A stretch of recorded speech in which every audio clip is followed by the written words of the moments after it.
fresh off of last week, where 3 separate shootings in public places occurred, 2 within 24 hours. Now, while the dialogue on how to reform gun violence has picked up, as it often does after these incidents, a ban on assault weapons still seems like it's off the table, at least according to the president. Listen. Well, I can tell you that there is no political appetite for that at this moment. If you look at, you could speak, you could do your own polling, and there's no political appetite from it from the standpoint of legislature, but I will certainly bring that up. I'll bring that up as one of the points. There's a great appetite, and I mean a very strong appetite, for background checks, and I think we can bring up background checks like we've never had before. I think both Republican and Democrat are getting close to a bill to doing something on background checks. So the president there talking before leaving for Dayton, Ohio, about not feeling the urge to place a ban or any type of gun reform on assault rifles. Again, the president was on his way to both Dayton and El Paso after this weekend's tragic mass shootings.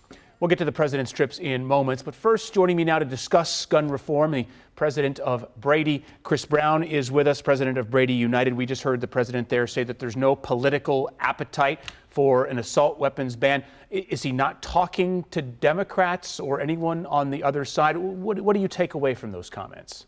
I guess he's not looking at polls. And by political appetite, usually in a democracy, I would think that would be something that's supported by the American people, because we live in a representative democracy. So what do those polls say? About 67% of Americans in the last poll I saw said that they would support a ban on assault-style weapons and restrictions on high-capacity magazines. And why is that? We've seen those numbers increase year after year after year. It's because if you look at mass shooting after mass shooting in this country, keep in mind we're about 292 days or so into 2019, and we have had a mass shooting almost every day in 2019. So you say 67% of Americans would support this, but do you have any hope of actually seeing that come up in the House or the Senate before the end of the year? Well, in 2018, we elected a historic gun violence prevention majority in the House of Representatives. That's how we've been able to get 3 important measures through the House of Representatives that are already pending in the Senate and on Mitch McConnell's desk. We do have assault weapons ban legislation and high-capacity magazine restriction bills introduced in both the House and the Senate.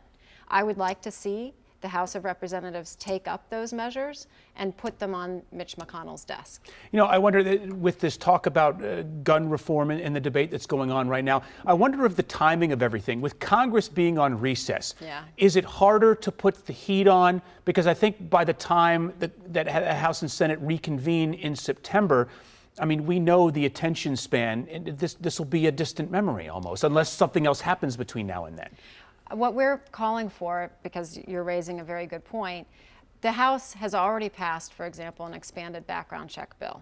That bill is pending on Mitch McConnell's desk. He has the power, as the majority of the leader of the Senate, to call the Senate back into session and to have a vote on that bill. So what we're calling on all Americans to do is call Mitch McConnell's office and demand that he come back from recess and actually focus on life-saving legislation that's pending right before his desk, and that the president has indicated in a tweet 2 days ago that he would support. One thing that we are seeing from Republicans who are starting to coalesce around this idea of a federal red flag law, this isn't something that we've seen before.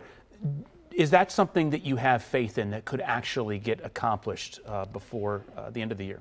Brady has strongly supported what we call extreme risk laws. They're often also referred to as red flag laws. Those are laws that allow family members or law enforcement to remove guns from individuals who are at risk of doing themselves or others harm. More than 14 states, including Republican-led states, have passed those laws. So yes, we're extremely hopeful that Lindsey Graham, working in partnership with Blumenthal, can actually put forward a measure that I think could garner bipartisan support, as it has in many other states across the country. You know, because this is such a highly charged and politicized issue, and because of so many people being Second Amendment purists, I think the biggest question that people might have is, you know, if I am a law-abiding citizen who goes out to the range and shoots guns and does things, you know, Do those people support any type of reform or any type of measures at all? What is the balance to be struck by somebody who enjoys using weapons for sport and keeping guns out of the hands of people who would do harm? That balance has been struck in our democracy for a long time already. So for 25 years, we have had the Brady background check system in place already. That says that before a gun sale happens, if you're a federally licensed firearms dealer, you have to conduct a background check. The issue, and the legislation pending now, is to ensure that private sellers who aren't technically subject to that federal law actually also have to conduct a background check to ensure that convicted felons, convicted domestic abusers, people we all agree, whether we're gun owners or not gun owners, should not actually have the legal right to acquire guns. That kind of measure enjoys support across almost every strata of society. 97% of Americans support that measure being enacted. 90% of gun owners. So then why is gun reform such a key buzzword that so many people say, you know, we're not going to do that. We can't go there. It's just immediately a put off. I don't think it's actually so many people. I think it's a vocal and decreasing minority who have bought into an NRA tagline that goes like this. Actually, it's not anyone who's advancing any kind of gun reform measure, their secret agenda is to take away your gun. Nothing could be further from the truth. In fact, when we had the Second Amendment crafted by our founding fathers, reasonable restrictions were in place then too. No one is trying to confiscate guns from responsible gun owners. We're just trying to have a set of rules that ensure our public safety. It's a conversation that we hope continues when Congress comes back into town so we could actually settle this once and for all. Chris Brown, president of Brady United, thanks so much for coming in. Thank you. Appreciate your time.